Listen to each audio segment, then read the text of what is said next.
All right, so now we're going to move forward. We were talking about the American West and the Western frontier there at the end of the last module, and mostly we talked about how the American Army really moved in and kind of took the land from the Native Americans and how just sad that was. And but we're not going to ruminate on it. We're going to move forward.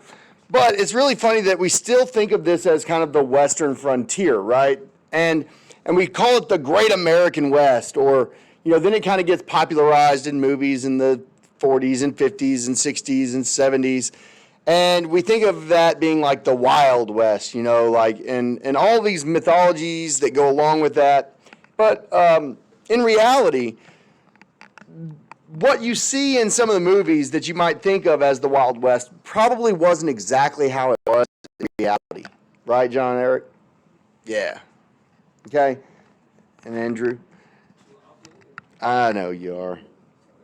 So we're going to look at the myths and the mining and more. So the idea that it's really kind of contradictory that you had this great open Western frontier, and that going along with the idea that we basically have sectioned it all off and now we're settling it, and it's not really the Wild West anymore.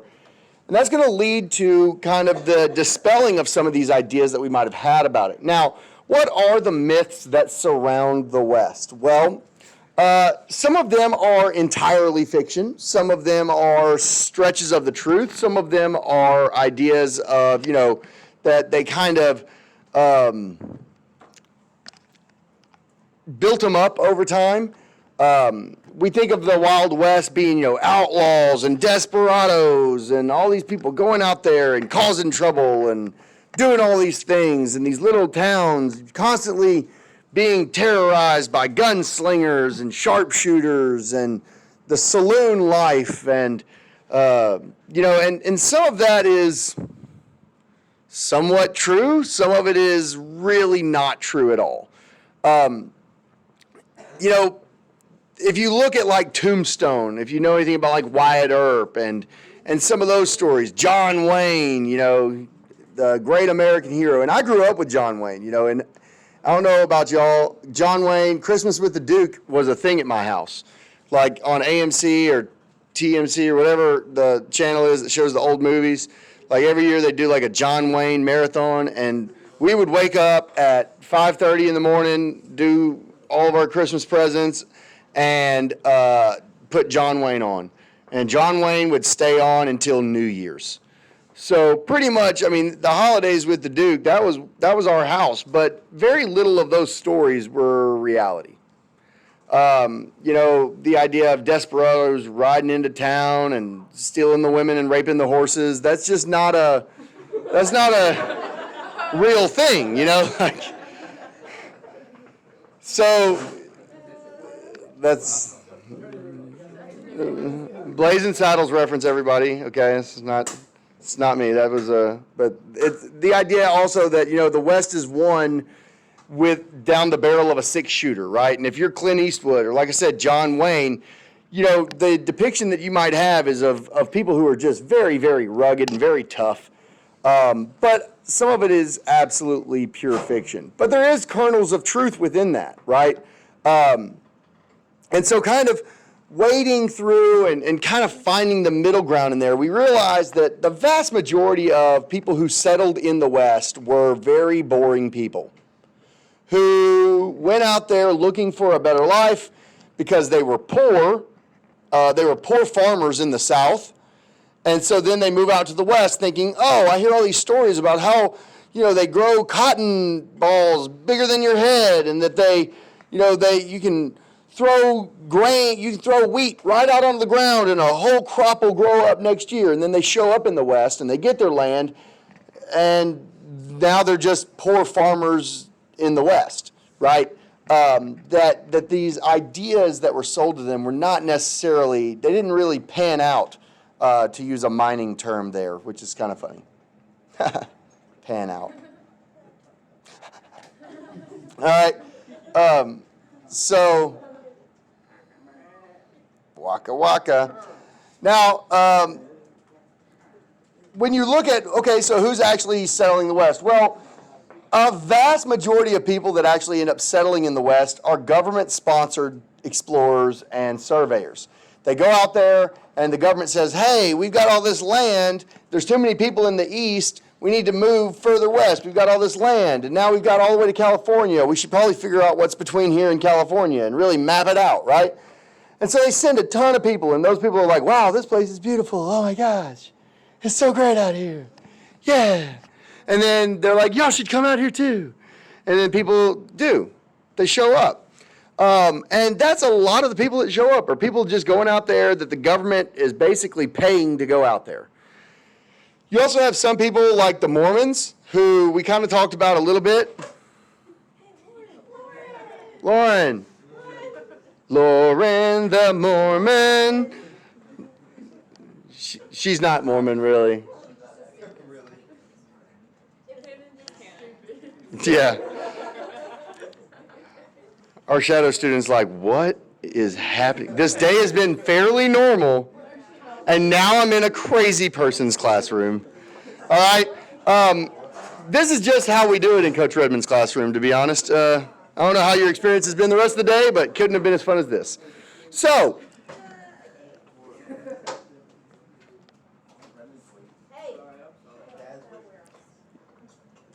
you can only joke around when I'm joking around. Okay, when I'm done, you're done. All right, so basically, you also have a lot of people that are going out west to seek gold. Christian. Hey, you see, you're the only person. He's looking at Mormon. Oh my gosh.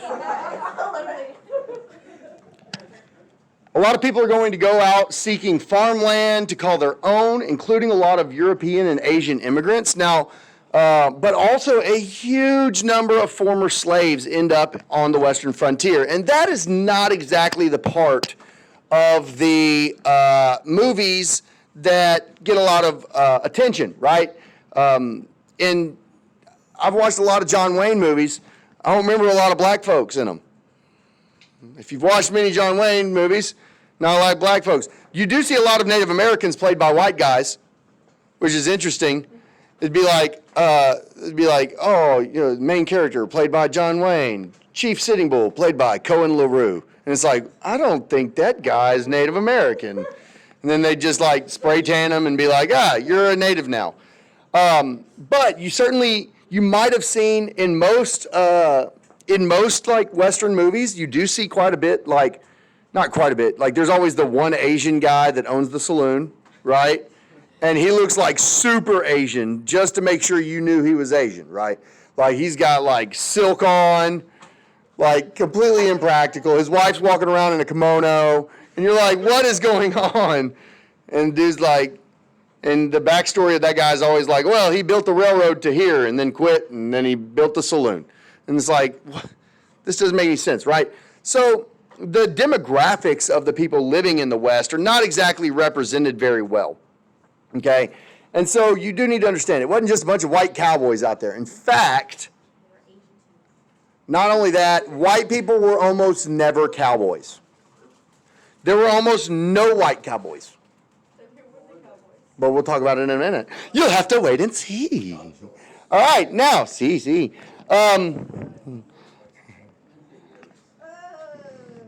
Yeah. Now, in the East, you do need to also understand that there is some differences that are taking place between where these people are coming from on the East Coast and in the eastern cities and where they're going to the West. Okay, now in the East, you now have a very highly industrialized society, right? You got factories, you got big cities, you got, agriculture is not all that important because now in these cities, people just buy food at the store, so people aren't growing their own food. Native Americans, almost zero. By this point in time, remember, Trail of Tears, all the wars with the natives, we have basically said, hey, all you native people, you got to move on that side of the Mississippi River. And then they were like, we don't want to. And we were like, too bad. And we kicked them out, right? And then now we're like, hey, it's getting pretty crowded over here. Where are we going to move to? And they're like, where do we put those Indians at? Oklahoma? Is there any land in Oklahoma? They're like, oh, there's lots of land in Oklahoma. Natives going to have to move again.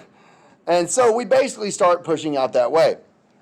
Now, in the West, you have basically fully agriculture. Farms, ranches. Agriculture is the dominant way of making money and making a living. You have very small towns, even though you do end up with some towns that become what are known as boom towns as gold is discovered, because gold is discovered in almost every single western territory of the United States. In fact, some of the biggest gold deposits in the world are still in the United States. Not just Alaska, but like Utah. Like under the desert, lots of gold. And so you have a lot of this stuff going on, a lot of people farming, and you also have a very large Native American population at first. But remember, we don't have to recap how terrible the U.S. government was to the natives, but just the Army went in first and kind of cleared them all out. Most settlers never saw a Native American. Not like one that was trying to attack them. They may have gone to like the saloon and seen one like hanging out, but they didn't really encounter them. You're talking about the land between the Mississippi River and the Rocky Mountains. That's a lot of land out there, right? And you're talking about a Native American population that is probably under 500,000. They're pretty spread out. Most settlers never encountered Native Americans, although at first, the Comanche were definitely scalping people left and right. It was, yeah. You don't want to get scalped. No. You're not even supposed to cut your hair. So, pretty sure that'd be a no-no. All right, so now there are some things that you have to remember. While the East and the West are very, very different, there's some things that they share in common. One, they're both going to heavily rely on railroads for their commerce. Two, they are both going to heavily invest in communication. And three, they all share the same idea of manifest destiny. That is that America should stretch from the East Coast to the West Coast. And that's why a lot of these people are going west, to settle that land, to spread America, and, dominate with American ideas. Now, three types of settlements really show up in the West, at least at first. There's three groups of kind of ways of making a living, three different ways. One, you could go and mine. Now, not just like gold mining or silver mining, although that was the most popular and people wanted to do that. But once you get into the Rocky Mountains and the foothills of the Rockies and the, like into Missouri and stuff like that, I mean, Missouri's already there, but you get further that way, there's a lot of precious metals. You have lead, you have coal, you have all different kinds of mining operations that are going to be taking, that people are going to be taking part in. And those are going to set up towns. And there's going to be a lot of towns in the middle of our country that are set up around mining operations. And a lot of people who went out there initially for farming end up working for these mining organizations because the farming didn't work out so well. You also have ranches, people who go out there and say, hey, people like to eat cows. We should grow more cows. There's lots of land out here for cows. Let's kill some cows. Raise some cows, moo. And so they're going to fill the demand for beef. And then lastly, you have the farms. Now, everybody probably knows about like, oh, Little House on the Prairie, right? Oh, we're just going to go out into Colorado and put a little house out in the hills, and mom and pop are just going to raise all their children, and everybody's going to be happy, and every now and then sister and brother, they'll go off to school and everything's going to be happy. That's not how it worked out. That ain't how it worked out. Most people that went out there were like, hey, this is good farmland. And then they experienced the first drought and realized it's not good farmland. They went out there thinking, we're going to raise cows and we're going to, plant wheat and grow things and sell it and it's going to be great. And that almost never worked. One, Lots of tornadoes, not fun. I know I live in a brick house that is well built on a very firm foundation. And when a tornado comes through, we still hide. I cannot imagine being from like New York or somewhere like that and being like, I'm going to go experience the West. And then you go out there and you build a house, and the next week an F5 tornado comes through and rips a hole in your freaking head and throws everything you own across the entire countryside. You're like, I'm going back to New York. This is stupid. Did you see that? We don't have those up there, right? I mean, people are literally moving into Tornado Alley. That's terrifying, right? And so life was not easy for people out in the West. Again, this is kind of a prototypical, this guy shows up with his dog and a pan and a shovel, and he's like, I'm going to go just look in the river and find some gold. No, you're not. Most people didn't. In fact, a very, very small minority of people found any gold of substance whatsoever. Most people went out there looking for gold, and then, because they didn't have enough money to actually like create an entire mining operation, end up working for somebody else that actually finds all the gold and making almost nothing, barely doing better than what people working in factories are doing. It started in Colorado, and then, well, it really starts in California, but on the way to Colorado, on the way there, they stop in Colorado and find gold there too, like at Pikes Peak, and they're like, Pikes Peak or bust, we're going, yeah. Again, didn't find much gold. Most of them, again, work for larger companies. But what they do create is a market. There becomes a market for people who are working long, hard days with their hands in rugged conditions, and that is going to require supplies. And so you have some very, very important American companies during this time frame that get started, like Levi Strauss, okay? Because he realizes, hey, you know, working in cotton pants is not going to work great when you're trying to mine. So he takes a relatively not useful clothing or cloth for clothing called denim, and he starts making pants out of them. And then, huh? Isn't that like Levi's clothing? Yeah. No, it's Wrangler.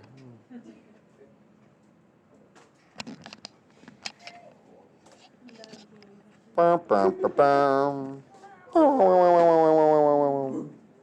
right. What? He thought Lauren was actually Mormon. Were you not here that day? Yeah, you would. Or like any day since then? All right. Ranching. Oh, we're not actually Mormon. What's a Mormon? Like, what? Is there something like that? That day was on. We literally learned about it in class. Have like 5 lives. All right.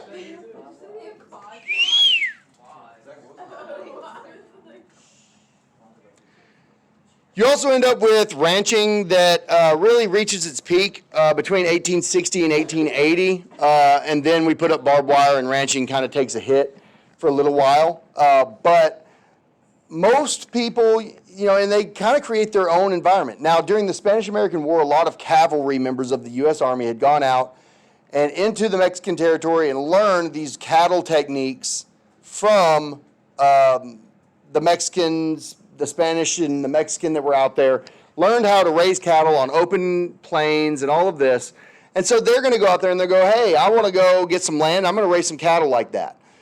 But the vast majority that are going to do this, because it's very laborious conditions, very, very hard work, and it's a very solitary lifestyle, more than anything, it is the former slaves who end up being cowboys.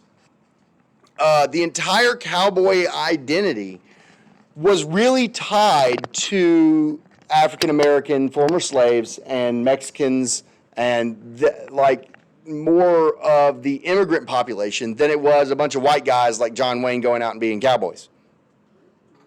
Okay? And so it's kind of an interesting thing there that you kind of have to look at. Now, again, they peak somewhere in the 1880s because cowboys and stuff are driving cattle to railroad stations that are far away. Once the railroad kind of expands and reaches to the far reaches of these cattle communities, there's no real need for the long cattle drive business anymore. You don't have to drive them 500 miles with a herd of 3,000 cows to try and get them to market, right? Now you can drive them 50 miles or 100 miles, and it's not near the effort. And so you kind of end up with a lot of the cattle industry goes into decline to some extent because of that. Then you have the farming. These are people who took advantage of the Homestead Act, very important act. Basically, here's what it said. So think 160 acres. 160 acres. Does anybody have any kind of general idea of how big 160 acres is? It's big. Most of your houses are probably like on half-acre lots or less.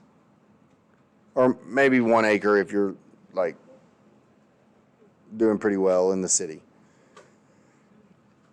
2. Oh. Well, isn't that special? So basically, you could go out and the government would say, hey, if you'll go out and kind of stake this off and make your claim, we'll give you 160 acres for $10. Yeah, $10, 160 acres. But you have to live there for 5 years. The problem is not very many people made it 5 years. Okay. They died? No, they just economically failed. And they couldn't support themselves. Because the soil in the West it's just different than it is in the East. It's not as productive as what people were used to. You had to use different farming methods. You had to be able to use machinery to till it up and plant and harvest, unlike some of it in the South and stuff like that. And so it's very, very different. And the crops would regularly fail and end up putting people in such a bind that the banks would then foreclose and take their land and then sell it to big ranches or corporations, which is how you end up with like these big giant ranches that own hundreds of thousands of acres, because they would go in and they were having some success because they're ranching, and then somebody goes and fails to make good on their 160 acres, and then the bank sells it to them for nothing hardly.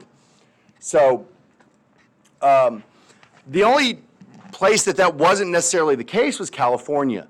And California becomes this place where, it's like the land of opportunity, It's just like, just come on out to California. It's great and sunny, and we have lots of farmland, except for that part that's the desert. And then, that goes through a drought for like 20 years at a time. And, but there's lots of good farmland. Like there is. California's got great farmland, lots and lots of grapes grown in California. All kinds of stuff, It's pretty great. And so they're like, hey, just come to California. We've got like 50 million acres of free government land. Just move out here.